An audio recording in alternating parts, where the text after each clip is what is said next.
All right, welcome to another episode of Ball Knowledge. We're here with head football coach for GBN Spartans, Coach Matthew Purdy. Pleasure to have you on the show, Coach. Appreciate you having me. Looking forward to our conversation. All right, so I guess we'll just get started with the questions we have. Obviously you were in a football background, so first thing is, how did you get into football?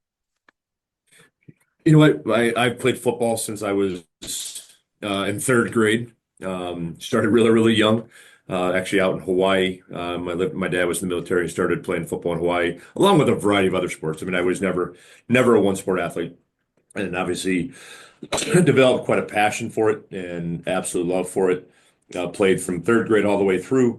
Had a high school, American, all state, all that kind of really awesome accomplishments. And then play college ball. Had a number of offers there. I mean, it was obviously late 80s, but I don't know what it was, but I was probably 40 or 50 offers to play college football. Went on to Iowa, started 38 games at Iowa, and was three-time second team All Big Ten, and ended up free agent with the Philadelphia Eagles, and got through three preseason games, and then unfortunately got the knock on my door and got cut.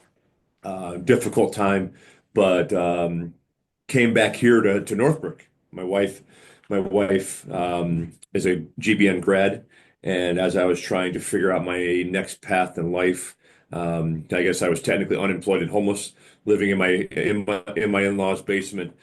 Um, I was a park and recreation major initially, called called the Northbrook Park District. They had an opening, got a job. That next fall, Bob Pieper, the incoming head coach, interviewed me for a coaching position.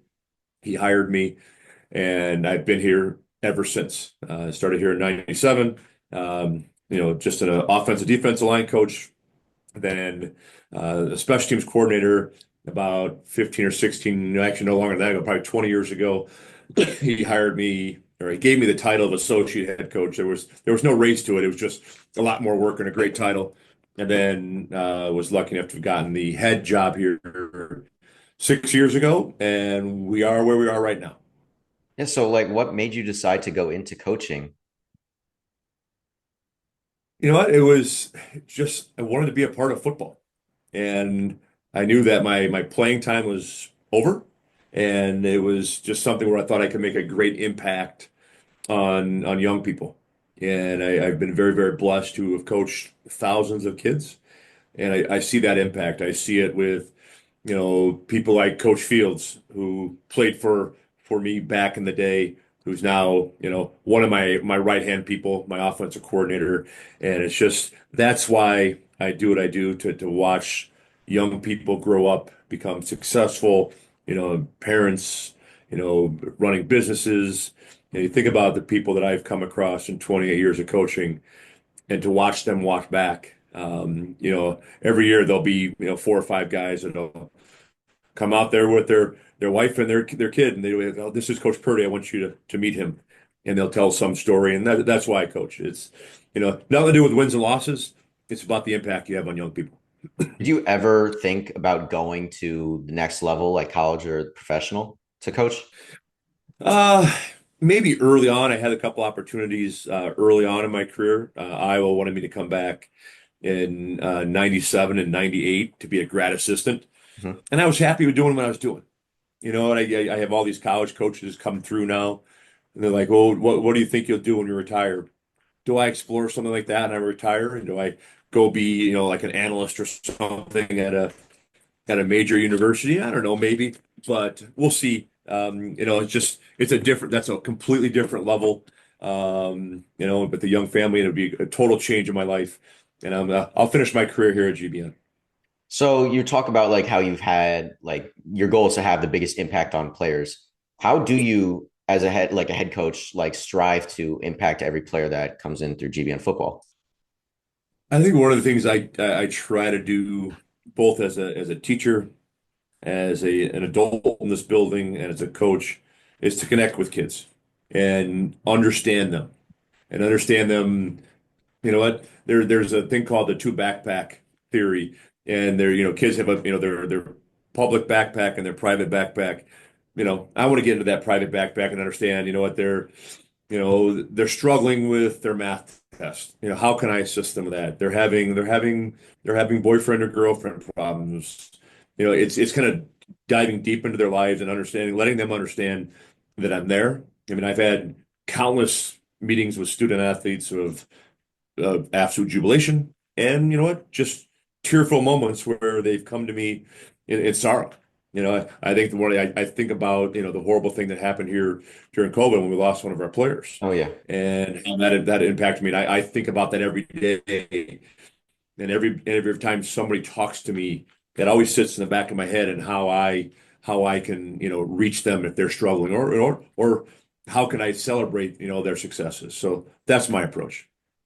Yeah. Can you remind me what the student's name was? It was Dylan Buckner. How much do you think he like has had an impact then? Like you say, like how like he's living in like the back of your mind. Like when you see students like dealing with struggle, is that like they're thinking about him or what like how much is that an impact? For me, it's a huge impact because I can tell you the second I got that phone call where I was, what those next 4 or 5 days looked like. It shaped me. It's made me, I think, even more in tune with the student athlete experience, and I find myself maybe diving even deeper than I ever have before, and letting kids know you can come to me with anything. So it's more of a deep dive, and just it always sits in my mind, and I know what I was able to do for that group of student athletes who were grieving his passing, and now I understand that you guys go through a lot, and you need. I had a student athlete just this fall tell me that I was the only teacher in the building they felt comfortable coming to talk to. And to me, that was such a great honor. And it wasn't anything extreme. It just, they needed to talk. They were struggling in some classes, and they felt trusted that they can come to me as the P teacher, assistant AD, and football coach, and talk to me about their academic situation. And we've worked on some plans to get them where they needed to be. So like what would you say then is the like biggest like change in mentality from like when you first started coaching to like now? Like what's like the biggest lesson you've learned? Um, Everybody has challenges. You think about, I have, as a head football coach, I stand before 60 young men, and I stand before, anywhere between 8 and 14 football coaches. Everybody's got so much going on in their lives, and everybody needs somebody. But the way I coached 28 years ago is different because maybe I was young and inexperienced and didn't fully get that everybody's needs. It was like, okay, we're going to coach, we're going to do this, we're going to coach hard, and we kind of forget that the investment that has to go in. So I find myself investing more, and then allows me to continue to coach somebody hard, but they understand how much love and appreciation I have for them, as human beings. Yeah. So just to change topics just a little bit, we all know that the football season starts in summer camp. So what in like players do you look for in summer camp that like would shine out above the rest? Like not necessarily just like them playing tough. Like what about their attitude do you look for? I really want to focus on us being a family, and I know sometimes people just kind of throw that term around loosely, but I want to build like the total approach. I talk to our kids about looking out for their teammates, looking out for their family, looking out for their community as a greater whole. I want our football players to represent ourselves. I talk to them about, there's a poem that I talk to whenever I speak with people called Little Eyes Upon You. And it's just a real simple basic, I think it's more of like a junior high based poem. Basically what it says is, you're a hero and an idol to somebody no matter what. Isaac, you think about, maybe you have a neighbor, a little cousin, or whatever it might be in your life.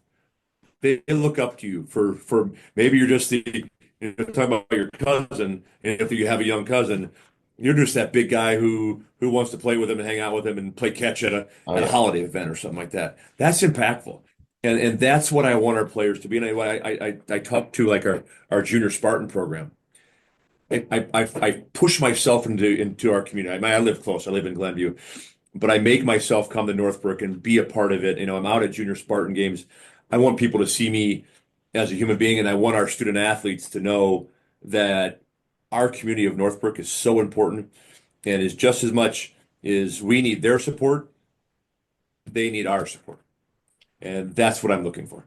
So then obviously, yeah, camp goes around and you like notice things in players. So what do you do when you have like a special player? Like how do they truly separate themselves from the pack then? Well, we've been blessed with some really good players over the years. And you know what? I think about Craypace, who is already off to Oh yeah. Cincinnati. He got 30 plus offers to play Division I football. Next interview, He by the was way, no next different than episode. anybody else. Yeah. So we're every player is the same. All right. You have this great player that sits up there. I mean, I go back to Jack Philbin 2 years ago, a quarterback, phenomenal football player. But you know what? He was part of a team, and that's what I want. No, nobody's above it, the other one. Everybody has the same standard, same concept, same rules.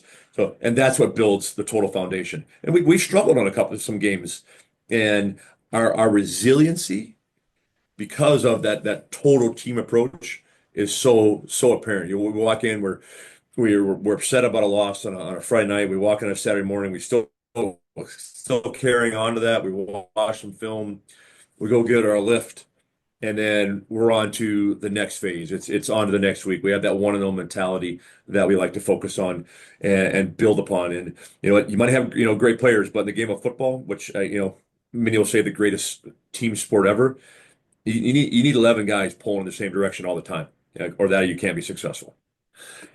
I guess then that leads into my next question perfectly. Like, how do you tell your players, like, how do you control the outside noises? Like, obviously, like when you lose, like the players are going to hear chatter. Like, how do you tell them to, like, how do you get them to keep their mind focused on the next game and have that goldfish mentality?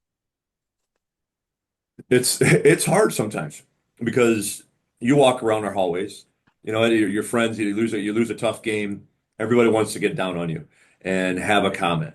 And we just focus on us. And we can't control, what happens. I tell them, people attack me on social media sometimes. You know what? And it's like, you get an anonymous person who wants to attack you on social media. I'm public. You see me. And you know what? If you want to attack us, you know what? Be a part of the solution. Come join us. Come join our football team. All right? We're working our tails off and we're doing everything right. And we have to learn, as a football team to be better in one score football games, which last year was a huge part of, what our record was. But we have to build, and you know what? You can't control what everything happens outside. It's funny thing that those same people who are attacking you in the hallways, they're probably the same people there that are every game on Friday night cheering for you. Their memory sometimes is just as short as ours is, and we know that if we lost the game week 2, week 3 is coming up quick, and if we want to sit there and dwell upon what happened during the previous week, then we're in trouble. So we just push that back and we start to build for the next week going forward. Just a couple more questions. Yeah, that's really insightful. What do you think, like a big thing players are also really anxious about is like the whole recruiting atmosphere and how, like, if they could play in the next level. So, I mean, you were recruited by Iowa and had a very successful career. Yep. You're in the Iowa Sports Hall of Fame for high school. And so what Yeah. do you think the biggest difference is between recruiting then versus now? And what do you like? What are your thoughts on it? Like, what do you prefer? Technology. Our players have asked me, and I'm like, Coach, what would you rank? What were you ranked back then? We didn't have rankings then. We didn't have Twitter or X or Instagram or Huddle. We didn't have any of that. I mean, I was in the kind of that weird phase where we had some 8 millimeter film to VHS. That weird little phase in time. it is dramatically different because now everybody lives on the Twitter world. And if I like this morning, our players were running 40-yard dashes. Well, we're filming them, hoping for this great run that boom, we can put up on Twitter. Back when I was playing, we didn't have electronic timing gates. We had stopwatches. And you know what? It was word of mouth. The coach came in and we told the coach, hey, you know what? Matt ran a 4.9 today. Oh, that's awesome. There was no proof of it. And, just the whole piece of it has changed. And social media has been great, but it's also been bad.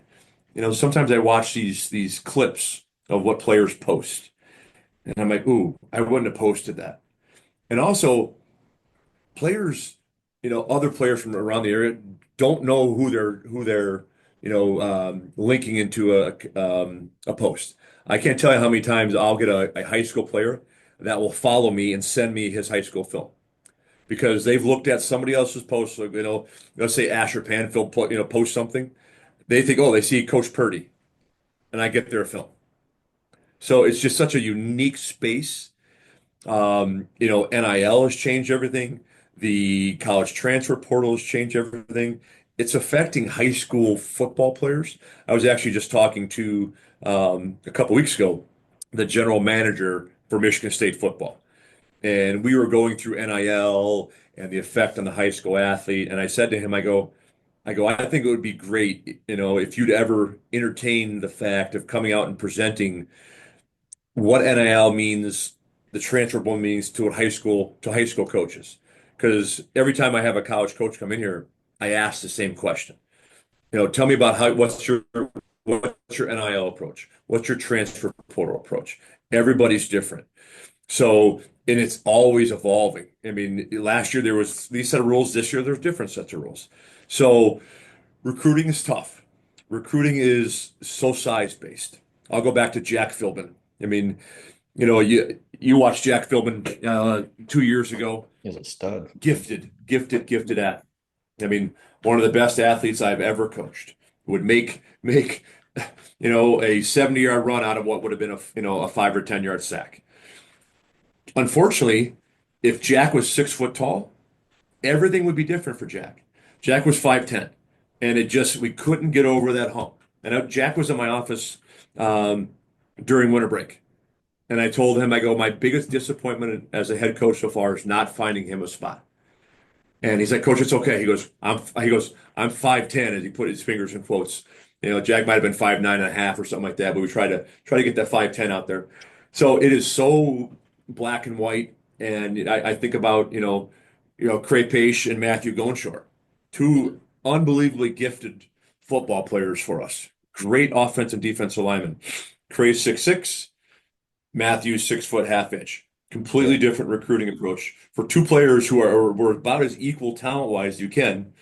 One had, power four offers, and we're working D2 and D3 offers.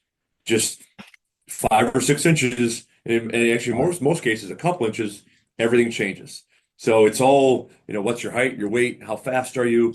So it's a difficult space to live in, and I try to help our guys navigate that each and every day. Right now the recruiting window's open. We probably had 20, 25 schools through here, and I try to get our players in front of every coach. And here's what I tell our players: no matter who's in this building, whether it's the smallest D3 or the biggest Power Four school, everybody is just as important at that time. And that D3 coach who's at whatever D doesn't want to be there for their entire career. They're the D3 offensive coordinator. 2 years later, they're the receivers coach at a small D1. 2 years later, they're the offensive line coach in a big deal. Everybody's looking to climb. So I want our players to understand how important that is and how impactful it is, and just treat everybody with respect and dignity because eventually you might circle back to them. So then, like, what do you think is the biggest thing for players like that might not necessarily like understand? Like, what do you tell them is the biggest thing that's going to get them into like playing at a at like a NCAA level that they might not know? I think the biggest is just putting great effort on the field, great academics. I mean, you've been in my office a few times. You probably never noticed it. Next time you're in here, take a peek at my board. and it's right on the right. I'm looking at it right now. It says making the grade, and it says that I got this off of social media. Percentage of schools that can recruit you based on your GPA. So if you have a 4.0, 94% of the schools can recruit you. If you have a 2.0, 8% can recruit Man, you. Think about where that is. I focus with our kids about having great grades. You go to a great school here. We are one of the best in the entire country. So I tell our kids grades, all right, great grades, because when these college coaches walk in, I can show them Trey Gottschall's GPA, and it's like, whoa, that's a great GPA. That opens doors. Maybe that opens a door to an Ivy League or whatever. All right. I want to focus on great grades and then obviously putting a great product on the field. And that's great play. That's consistent play. It's leadership. It's a total package. The college are looking for a total package. When they recruit athletes, they want to know, okay, what is his teacher going to say about them in the classroom? I've had a lot of coaches copying, does this player have a girlfriend? What's his girlfriend say? Right? What is the community members going to say? What do the feeder programs say about them? Right? They're trying to recruit great people, and that's what I want to push out of this program is great people. that's a good point. All right, just one last question before we go. What are your Super Bowl predictions? Well, I'm conflicted on this because here's why. The Philadelphia Eagles are the team that cut me back in Ugh, 1996. got some You bad know, blood. I'm still slightly bitter about that, Isaac. I mean, you would think, a guy who's 52 years old would get past that. I It's a don't hard want thing to to get watch past. Mahomes win again. Yeah, Mahomes, the whole Kansas City thing right now is kind of wearing on me. So I'm gonna go with the Eagles in a tight game, a 27-24 game, a late field goal to win it. I like what Barkley's doing, and I like what Carter does from their defensive line. They play good football. I think they're the slightly better total team. So I'm gonna go with the Eagles, even despite the fact that I'm bitter about them cutting me back in 1996. Yeah, I'm leaning towards the same. I just think the Eagles have just a complete package. If Jalen Hurts can throw the ball and like more than 150 yards, I think they'll win. I just if he Yeah, I think so too. I agree. All right. Well, I appreciate you coming on for this podcast. I was so excited to have you. I'm so excited that you said yes. And I'm just really happy. Thank you so much. Appreciate the time. Thank you for inviting me. All right. Another great episode in the books. Just once again, shout out to Coach Purdy for coming on the podcast. So thankful to have him on. Please remember to like and subscribe. Thank you.